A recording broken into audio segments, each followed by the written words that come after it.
അയ്യോ, വാസു വാസു.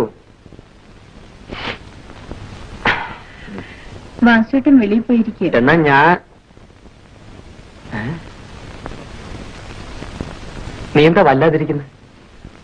ഒന്നുമില്ല ഗോപാലേട്ട. അത് ചുമ്മാതാ. നിന്റെ മുഖം കണ്ടാലറിയാം. നിന്റെ സങ്കടമൊക്കെ ഞാൻ മാറ്റിത്തരാം. ഇവിടെ ഒന്നിരിക്കും, ഞാനൊരു തമാശ പറയാം. തമാശ പറഞ്ഞാൽ സങ്കടം മാറുമോ? എനിക്കങ്ങനെയാ. ചങ്ക് പൊട്ടാൻ നേരത്ത് ഞാൻ എന്തെങ്കിലും തമാശ ഓർക്കും, എന്നിട്ട് പൊട്ടി പൊട്ടി ചിരിക്കും. നീ എന്തിനാ കുട്ടി വിഷമിക്കുന്നേ? വാസു നല്ലവനാണ്. അവൻ നിന്നെ പൊന്നുപോലെ നോക്കിക്കൊള്ളും. എന്തോന്ന് പക്ഷേ, നല്ലത് നല്ലതിനോട് ചേർന്നാൽ ഒരിക്കലും ദുഃഖിക്കേണ്ടി വരില്ല. അല്ലെങ്കിൽ എന്നെ പോലെ ആയിപ്പോവും. ഒരു മഠയനാകാൻ ഞാൻ ഉദ്ദേശിക്കുന്നില്ല. നിന്റെ അമ്മാവനും തുളസിയും മറ്റന്നാൾ ഇവിടെ വരും. ഒന്നുകിൽ ഞാൻ ഈ വിവാഹം ഉറപ്പിക്കും, അല്ലെങ്കിൽ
ഗോപാല,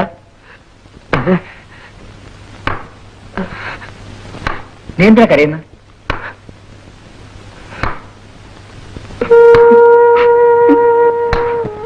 എന്തു പറ്റിയെന്ന് പറ. വാസുവിന് സ്വന്തമായ വയലിൽ അന്യനൊരുത്തൻ ബലാത്കാരമായി കൃഷി ചെയ്താൽ വാസു എന്ത് ചെയ്യും? അടിച്ചാണ്ട് കരണം പറ്റി പറ്റി. എനിക്ക് അതിനുപോലും സാധിക്കുന്നില്ലല്ലോ വാസു.